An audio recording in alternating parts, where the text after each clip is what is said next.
इस news bulletin के प्रायोजक हैं डेन ब्रॉडबैंड, भागलपुर का सबसे फास्ट ब्रॉडबैंड सर्विस। हम आपको ऑप्टिकल फाइबर के माध्यम से 100 Mbps की स्पीड देते हैं। आकर्षक ऑफर 3 महीने के साथ 1 महीने का रिचार्ज। आगामी 3 नवंबर को दूसरे चरण में होने वाले मतदान को लेकर सोमवार की शाम भागलपुर के जिलाधिकारी प्रणब कुमार ने समीक्षा भवन में प्रेस कॉन्फ्रेंस का आयोजन किया, जहां जिलाधिकारी प्रणब कुमार ने जानकारी देते हुए कहा कि द्वितीय चरण के अंतर्गत 5 विधानसभा क्षेत्र में होने वाले मतदान को लेकर स्क्रूटनी के बाद चुनावी जंग में उतरने वाले उम्मीदवारों की सूची तय हो गई है। सबसे अधिक पीरपैंती अनुसूचित जनजाति विधानसभा क्षेत्र से 21 प्रत्याशी मैदान में होंगे। आगामी 3 नवंबर को दूसरे चरण में होने वाले मतदान को लेकर सोमवार की शाम भागलपुर के जिलाधिकारी प्रणब कुमार ने समीक्षा भवन में प्रेस कॉन्फ्रेंस का आयोजन किया, जहां जिलाधिकारी प्रणब कुमार ने जानकारी देते हुए कहा कि द्वितीय चरण अंतर्गत 5 विधानसभा क्षेत्र में होने वाले मतदान को लेकर स्क्रूटनी के बाद चुनावी जंग में उतरने वाले उम्मीदवारों की सूची तय हो गई है। सबसे अधिक पीरपैंती अनुसूचित जनजाति विधानसभा क्षेत्र से 21 प्रत्याशी मैदान में होंगे, जबकि नाथनगर विधानसभा सीट से 18, भागलपुर से 16, जबकि गोपालपुर और बिहपुर विधानसभा सीट से 8 प्रत्याशी चुनावी जंग में होंगे।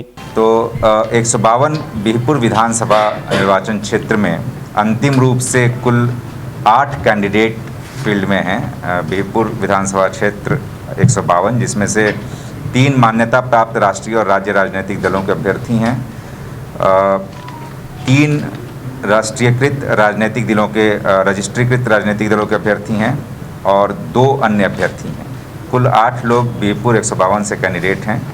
फाइनल कैंडिडेट्स 153 गोपालपुर विधानसभा क्षेत्र से कुल 8 यहाँ से भी कैंडिडेट हैं, जिनमें से 3 मान्यता प्राप्त राष्ट्रीय या अन्य राजनीतिक दलों के अभ्यर्थी हैं और 4 रजिस्ट्रीकृत राजनीतिक दलों के अभ्यर्थी हैं और 1 अन्य हैं। कुल मिलाकर के गोपालपुर विधानसभा क्षेत्र जो 153 है, वहाँ से 8 लोग कंटेस्ट कर रहे हैं। 154 पीरपैंती अनुसूचित जाति के लिए आरक्षित विधानसभा में यहाँ पर कुल जो कैंडिडेट कंटेस्ट करेंगे उनकी संख्या 21 है। 21 लोगों में 3 लोग मान्यता प्राप्त राष्ट्रीय और राजनीतिक अन्य दलों के अभ्यर्थी हैं, 7 लोग अन्य अभ्यर्थी हैं और रेस्ट रजिस्ट्रीकृत राजनीतिक दलों के अभ्यर्थी हैं। पीरपैंती में 21 कैंडिडेट के होने के चलते यहाँ प्रत्येक मतदान केंद्र पर 2-2 बैलेट यूनिट का प्रयोग किया जाएगा। 156 भागलपुर विधानसभा निर्वाचन क्षेत्र के लिए कुल 16 कैंडिडेट कंटेस्ट कर रहे हैं। 16 कैंडिडेट में 5 कैंडिडेट मान्यता प्राप्त राष्ट्रीय और राजनीतिक दलों के अभ्यर्थी हैं, 2 अन्य अभ्यर्थी हैं 2 अन्य अभ्यर्थी हैं और इसके अतिरिक्त रेस्ट जो अभ्यर्थी हैं वो रजिस्ट्रीकृत राजनीतिक दलों के अभ्यर्थी हैं। तो कुल मिलाकर यहाँ पर भी 16 कैंडिडेट के कंटेस्ट करने के चलते यहाँ भी भागलपुर सदर 156 विधानसभा क्षेत्र के लिए भी प्रत्येक बूथ पर 2-2 बैलेट यूनिट का प्रयोग किया जाएगा। 158 नाथनगर विधानसभा निर्वाचन क्षेत्र के लिए कुल 18 कैंडिडेट कंटेस्ट कर रहे हैं। इसमें से 5 मान्यता प्राप्त राष्ट्रीय और राज्य राजनीतिक दलों के अभ्यर्थी हैं, 6 रजिस्ट्रीकृत राजनीतिक दलों के अभ्यर्थी हैं और 7 अन्य अभ्यर्थी हैं। कुल 18 अभ्यर्थी यहाँ से कंटेस्ट कर रहे हैं 158 नाथनगर विधानसभा क्षेत्र से। इस विधानसभा क्षेत्र में भी 2-2 बैलेट यूनिट का प्रयोग प्रत्येक बूथ पर किया जाएगा। तो कुल दोनों फेज मिलाकर के भागलपुर पूरे ज़िले में 3 विधानसभा क्षेत्रों में नाथनगर, भागलपुर और पीरपैंती में 2-2 बैलेट यूनिट का प्रयोग किया जाएगा। विधानसभा चुनाव को लेकर मतदान का प्रतिशत बढ़ाने हेतु मतदाताओं को निर्वाचन प्रक्रिया में भाग लेने हेतु प्रेरित करने के उद्देश्य से स्वीप कार्य योजना के तहत टू व्हीलर जागरूकता रैली का आयोजन किया गया। बाल विकास परियोजना के सौजन्य से आयोजित जागरूकता रैली में जिला निर्वाचन पदाधिकारी सह जिलाधिकारी, उप विकास आयुक्त, जिला कार्यक्रम पदाधिकारी ICDS, जिला जनसंपर्क पदाधिकारी DPM, ICDS से संबंधित कर्मी आदि ने भाग लिया। कोविड-19 के संक्रमण से बचाव हेतु आवश्यक सावधानियों के साथ रैली का आयोजन DRDA परिसर से होते हुए मनाली, आदमपुर, नया बाजार, सराय चौक, विश्वविद्यालय परिसर तक किया गया। रैली आयोजन के क्रम में आम मतदाताओं को विधानसभा आम निर्वाचन 2020 के अवसर पर मतदान तिथि को निश्चित रूप से अपने मताधिकार का प्रयोग करने की अपील की गई। आज का यह मतदाता जागरूकता अभियान हम लोग का ICDS भागलपुर और जिला प्रशासन के साथ मिलकर है और इसका मुख्य उद्देश्य महिलाओं का सशक्तिकरण से रिलेटेड है और महिला मतदाता को हम लोगों को जागरूक करना है ताकि वो अपने घर की चौखट, द्वार, देहरी लांग के आगे आए और अपना वोट दें। मतदान नहीं करेंगे इसकी कोई अहमियत नहीं है, तो हम सभी लोगों से अपील करते हैं कि वोट जरूर करें। सारी व्यवस्था, सारी सुविधाएं बूथ पर उपलब्ध हैं और इस वोट को करने के लिए, लोगों को जागरूक करने के लिए ये रैली निकाली जा रही है। सर, किस तरह के प्रिकॉशंस लिए जाएंगे इस बार इलेक्शन में सर? सारे प्रिकॉशन हैं, इसके बारे में इस रैली के बाद हम लोग आपको क्लियर बताएंगे। भागलपुर विधानसभा सीट पर निर्दलीय चुनाव लड़ रहे पूर्व मेयर दीपक भुवानिया ने स्क्रूटनी के अंतिम दिन निर्वाचित सह अनुमंडल पदाधिकारी आशीष नारायण के कार्यालय पहुंचकर अपना नामांकन वापस ले लिया। इसके बाद पूर्व मेयर दीपक भुवानिया ने पत्रकारों से बातचीत करते हुए कहा, मैं जदयू का सिपाही हूं, मुझे पार्टी से नामांकन वापस लेने का निर्देश मिला। मेरे लिए पार्टी का निर्देश महत्व रखता है, इसलिए आज मैंने अपना नामांकन वापस लिया। मैं भागलपुर जिले को संवारते आया हूँ, आगे भी संवारने का कार्य करूँगा। मैं जदयू का सिपाही हूँ और मुझे पार्टी से निर्देश मिला कि हम लोग NDA गठबंधन में लड़ रहे हैं, आप अपना नामांकन वापस ले लीजिए।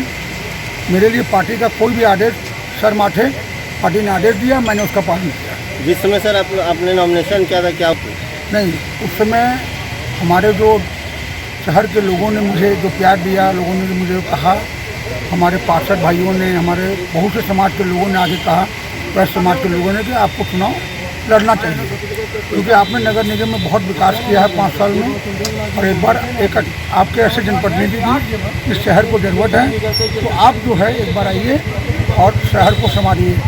मगर मेरी ये इच्छा है, मगर मुझे पार्टी का आदेश, पार्टी कुछ भी है तो मेरे लिए सर्वोपरि है और उनका आदेश आने के बाद मुझे लगा कि नहीं, जितनी निष्ठा से मैं अपनी पार्टी में काम कर रहा हूँ और शहर का जो विकास की बात है, तो जिस तरह से मैं पहले भी काम किया हूँ, आज भी कर रहा हूँ, इस शहर को संवारने का काम मैं आगे भी करता रहूँगा।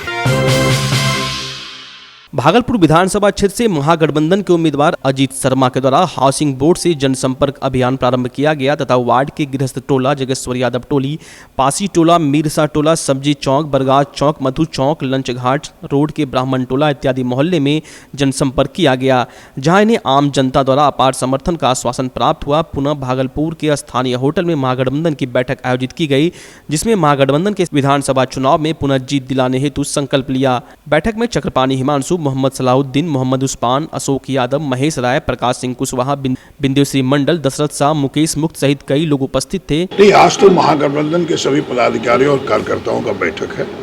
उसमें राजद, कांग्रेस, CPI, CPM, माले, सभी लोग का, जो हम लोग महागठबंधन में हैं।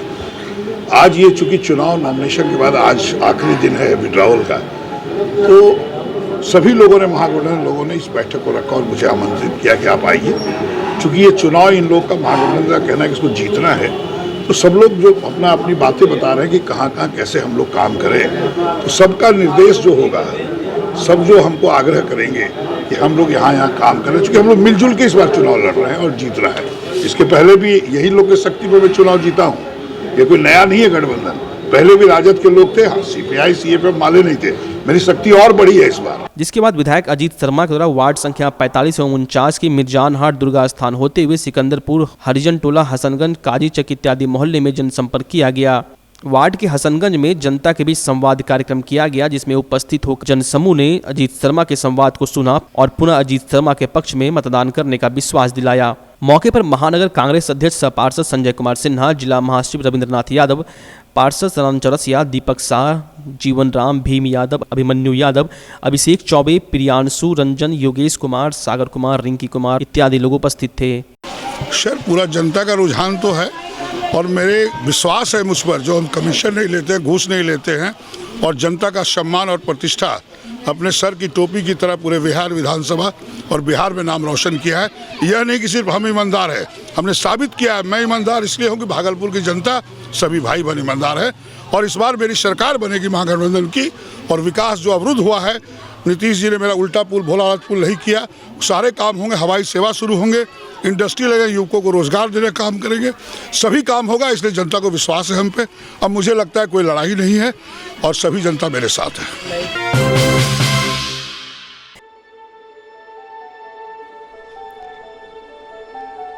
Today, education is not just about books.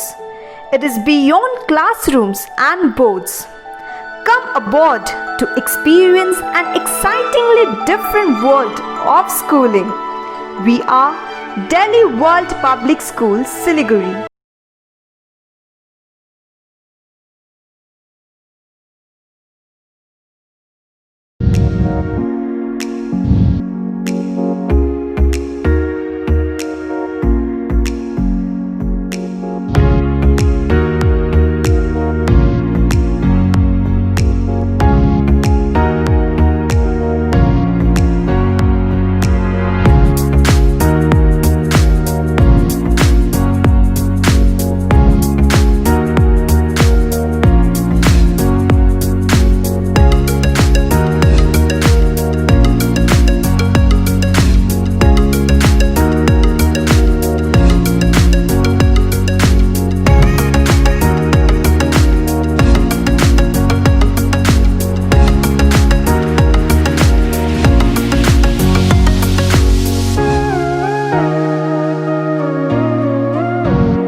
बाबा अजगैबीनाथ की नगरी के रूप में जाने जाने वाला भागलपुर जिले के सुल्तानगंज में इस विधानसभा चुनाव में काफी कांटे का मुकाबला होने की उम्मीद है।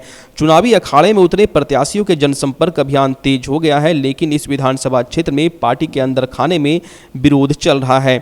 पहले चरण में 28 अक्टूबर को सुल्तानगंज विधानसभा क्षेत्र में मतदान होना है। यदि सूत्रों की माने तो महागठबंधन के सहयोगी कांग्रेस के खाते में सुल्तानगंज विधानसभा की सीट जाने के बाद राजद के कई कद्दावर नेता क्षेत्र बदलकर दूसरे विधानसभा में जाकर प्रचार प्रसार कर रहे हैं। कुछ ऐसी स्थिति जदयू के साथ भी देखने को मिल रही है। भाजपा नेता क्षेत्र में प्रचार प्रसार करते नजर नहीं आ रहे हैं। अंदर खाने चर्चा बहुत प्रकार की हो रही है। इस प्रकार सुल्तानगंज विधानसभा की मतदाता प्रत्याशी को जांच परख व जन समस्या के समाधान करने वाले उम्मीदवार का चयन कर वोट करने की फिराक में है। वहीं सुल्तानगंज विधानसभा के युवाओं को रोजगार नहीं मिलने के कारण बढ़ रही बेरोजगारी से युवा मतदाता नाराज दिख रहे हैं। वहीं हम व्यवसायी वर्ग की बात करें तो पिछले 15 वर्षों से घोरगढ़ बेली ब्रिज जर्जर स्थिति में रहने के कारण मालवाहक वाहन और बड़ी वाहन की आवाजाही बाधित रहने के कारण व्यवसायी वर्ग नाराज दिख रहे हैं। सुल्तानगंज व्यवसायियों के मुख्य मार्ग श्रावणी मेला को राष्ट्रीय मेला का दर्जा, शहर का सौंदर्यीकरण, सुल्तानगंज को पर्यटन क्षेत्र का दर्जा, महत्वपूर्ण ट्रेनों का ठहराव, अनुमंडल का दर्जा, बरसों से बंद पड़े महिला अस्पताल को सुचारू रूप से मेडिकल सुविधा उपलब्ध कराना, किसानों की सिंचाई की व्यवस्था सहित कई जन समस्याओं को देखते हुए मतदाता मतदान करेंगे। बहरहाल सुल्तानगंज विधानसभा में कुल 13 प्रत्याशी अपनी किस्मत आजमा रहे हैं। निर्दलीय से लेकर सभी पार्टी के प्रत्याशी अपनी जीत का दावा कर रहे हैं। सुल्तानगंज विधानसभा का ताज कौन पहनता है, ये तो आने वाला समय ही बताएगा। सुल्तानगंज विधानसभा लोजपा प्रत्याशी नीलम देवी ने सोमवार को सुल्तानगंज प्रखंड महेसी और तिलकपुर पंचायत का दौरा किया। वहीं शाहकुंड प्रखंड के हाजीपुर, पंचकठिया, दासपुर सहित कई गांव का दौरा किया। इस दौरान हजारों मतदाताओं से मिलकर बिहार फर्स्ट, बिहारी फर्स्ट के बारे में मतदाताओं को बताया। मतदाताओं ने कहा कि यदि सुल्तानगंज का चौमुखी विकास चाहते हैं तो अपना बहुमूल्य वोट हमें दे, ताकि मैं सुल्तानगंज विधानसभा का कायाकल्प कर सकूं। मौके पर लोजपा महिला प्रदेश उपाध्यक्ष मंजू पासवान, प्रखंड अध्यक्ष अर्जुन पासवान, बीबी गुलशन आरा, सीता देवी, पीयूष पासवान, मिथिलेश पासवान, रॉबर्ट क्रांति, हिमांशु संदेश सहित सैकड़ों की संख्या में कार्यकर्ता मौजूद थे। भारतीय सब लोग पार्टी के सुल्तानगंज विधानसभा प्रत्याशी रवि सुमन कुमार उर्फ अरुण मंडल ने सोमवार को शाहकुंड प्रखंड के भुलनी पंचायत, मानिकपुर पंचायत, सुल्तानगंज प्रखंड के कुमेठा पंचायत, अकबर नगर पंचायत सहित कई गांवों का दौरा किया। इस दौरान बुजुर्ग मतदाताओं के साथ हजारों युवा मतदाताओं का भरपूर समर्थन मिला। इस दौरान ग्रामीण और युवा वोटरों के समर्थन करते हुए कहा कि पिछले कई वर्षों से सुल्तानगंज का विकास अवरुद्ध रहा है। अरुण मंडल पहले प्रत्याशी है जो युवाओं के बारे में सोच रहे हैं, इसलिए हम लोग पुरजोर सहयोग करेंगे। मधुसूदनपुर ओपी क्षेत्र नवनिर्मित बाईपास के कंजिया मोड़ के समीप बाइक और पिकअप की टक्कर में 50 वर्षीय व्यक्ति की मौत हो गई। मृतक की पहचान मिर्जानहट भागलपुर निवासी कपिल देव राम के रूप में हुई है, जो इंटर स्तरीय विद्यालय सजौर फतेहपुर के लिपिक के पद पर कार्यरत थे। प्रत्यक्षदर्शियों ने बताया कि बाइक सवार कंजिया बाईपास के पास सड़क पार करने के दौरान सुल्तानगंज की ओर से आ रहे पिकअप वैन ने जोरदार टक्कर मार दी, जिससे बाइक के परकच्छे उड़ गए और लिपिक की मौके पर ही मौत हो गई। वहीं स्थानीय लोगों ने पिकअप वाहन को पकड़कर जमकर धुनाई कर दी। वहीं सूचना पर पहुंची मधुसूदनपुर ओपी की पुलिस चालक को लोगों के चुंगल से छुड़ाकर वह पिकअप को जब्त कर थाने ले आई। मामले पर ओपी प्रभारी मिथिलेश कुमार चौधरी ने बताया कि लिपिक की मौत हुई है। पिकअप चालक व पिकअप गाड़ी को जब्त कर लिया गया है। लिखित आवेदन मिलने पर अग्रतर कार्रवाई की जाएगी। एक जरूरी सूचना, बांका के अमरपुर विधानसभा क्षेत्र से लोक जनशक्ति पार्टी के उम्मीदवार मृणाल शेखर के खिलाफ 3 मुकदमा दर्ज है, जिसमें 2 मुकदमा बांका के अमरपुर थाना में आचार संहिता उल्लंघन को लेकर है, जबकि 1 मुकदमा भागलपुर के कोतवाली में दर्ज है। प्रथम न्यायिक दंडाधिकारी बांका के न्यायालय में अमरपुर थाना कांड संख्या 404/15 GR केस नंबर 65/15 मामला दर्ज है, जो कि आचार संहिता के उल्लंघन का मामला है। साथ ही अमरपुर थाना कांड संख्या GR नंबर 368/17 भी आचार संहिता के उल्लंघन का मामला है, जबकि भागलपुर में मुख्य न्यायिक दंडाधिकारी के पास कोतवाली कांड संख्या 709/17 GR संख्या 5213/17 के अंतर्गत धारा 147, 148, 149, 349, 323, 504, 506 के अंतर्गत धक्का मुक्की और गाली गलौज का मामला दर्ज है।